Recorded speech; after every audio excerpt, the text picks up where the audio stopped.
어느 깊은 가을밤, 잠에서 깨어난 김 부장이 울고 있었다. 그 모습을 본 조상무가 기이하게 여겨 김 부장에게 물었다. 무서운 꿈을 꾸었느냐? 예. 무슨 꿈이었느냐? 사장님한테 매출 압박받다 몇 달 전 경험한 심근경색이 재발해 사망했는데 사사건건 깐죽대는 성 차장놈이 승진해 제 자리를 차지하고 지금껏 뜯겨온 국민연금은 40%만 아내한테 가고 나머진 국고로 귀속되는 꿈이었습니다. 그러자 조상무도 그와 함께 울기 시작했다.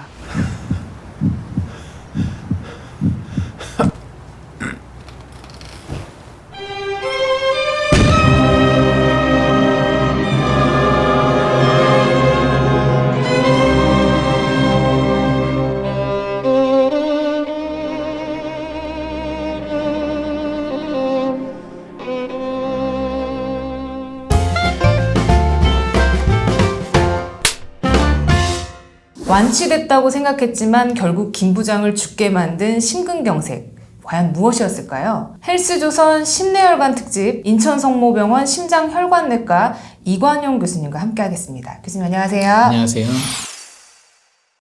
교수님, 이 김 부장이 막힌 심장혈관을 뚫었는데 네.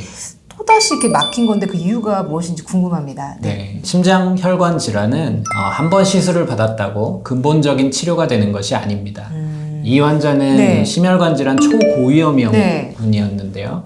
그에 맞는 위험 요인 관리와 약물 유지가 필요했지만 그렇지 못해서 재발한 것으로 추정됩니다. 교수님, 그 초고위험군 말만 들어도 너무 무서운데요. 네. 어떤 경우 이렇게 초고위험군으로 분류되는지 궁금합니다. 네.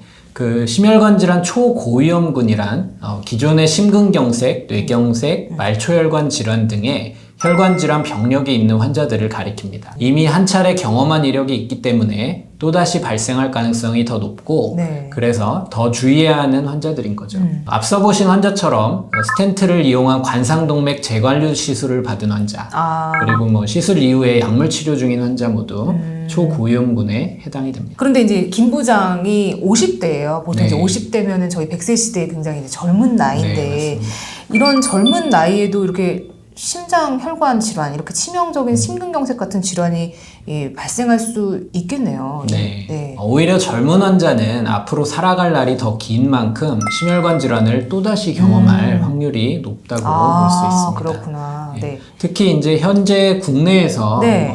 전 세대 중에 40에서 50대 정도 심근경색 환자 수가 가파르게 증가하고 있는데요. 그래요? 즉 초고위험군으로 오랜 기간 살아가야 하는 젊은 환자들이 늘고 있는 셈입니다. 따라서 심혈관 질환 초고위험군 환자는 자신의 건강을 너무 과신하기보다 더욱 철저한 위험 관리를 통해 재발을 막아야 합니다. 전 세계적으로 4050이 그 환자가 증가하고 있다고 하셨는데 네. 국내에도 실제로 이렇게 재발하는 사례들이 많이 있나요, 교수님? 네, 심근경색으로 예를 네. 들어보면 심근경색으로 입원했던 국내 환자 10명 중에 1명꼴로 1년 이내 재발로 인한 사망에 이르는 것으로 10명 중에 1명이요? 네. 와, 정말 많네요. 네. 네. 많지 않다고 생각하시는 분도 있을 수 네. 있습니다. 그렇지만 문제는 이제 치명률인데요. 네. 심근경색이 처음 발생한 경우 사망률은 20에서 30%로 재발하는 경우에는 사망률이 68%에서 많게는 85%까지 정말 많이 한 거의 3배 가까이 늘어나네요. 네, 이 수치는 그 심혈관 질환 초고위험군 환자들이 재발할 경우 병원에서 치료받을 기회도 갖지 못하고 바로 사망으로 이어질 가능성이 매우 높은 것을 의미하는 겁니다. 정말 무섭네요. 네.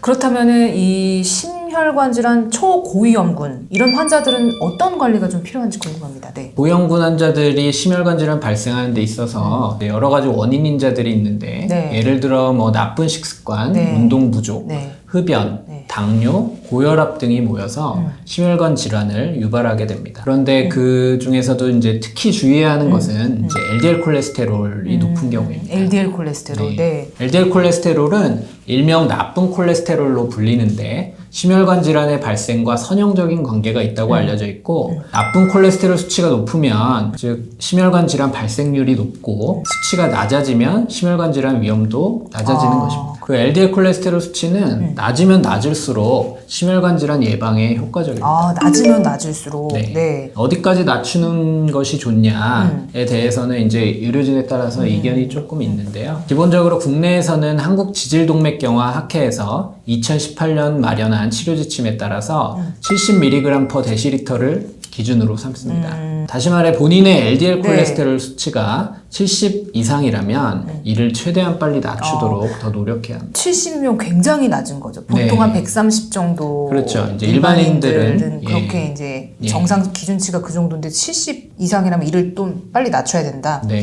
지금 말씀드린 기준은 이 심근경색이 한번 와서 스텐트 삽입을 한 환자를 그렇죠. 대상으로 하는 거고요. 일반 성인들이 아니라. 네, 맞습니다. 그런 초고위험군 환자에서는 우리나라 가이드라인에서 70 미만을 목표로 하고 있는데, 네. 근데 이제 최근 유럽에서는 심혈관 질환 이런 초고위험군의 목표 LDL 콜레스테롤 수치를 55 미만까지도 낮추고 있습니다. 55요? 네. 70보다 더 낮은 거네요. 네.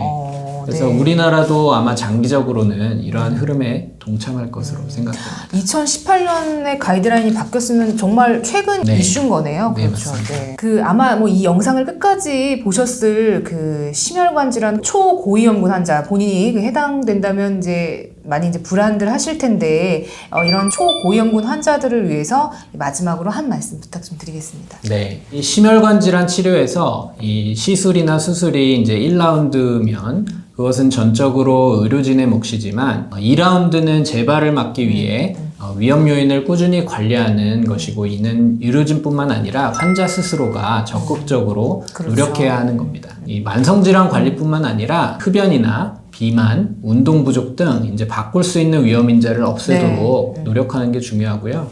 또한 특히 LDL 콜레스테롤이 높은 환자라면 자신의 LDL 콜레스테롤 수치를 정기적으로 확인하고 이를 목표치와 비교하여 최대한 빨리 목표에 도달할 수 있도록 네. 치료를 받는 것이 중요합니다. 인천 성모병원 심장혈관내과 이관현 교수님과 함께 이 심혈관 질환 초고위험군과 재발에 대해서 새로운 정보를 들어봤습니다. 감사합니다, 교수님. 감사합니다.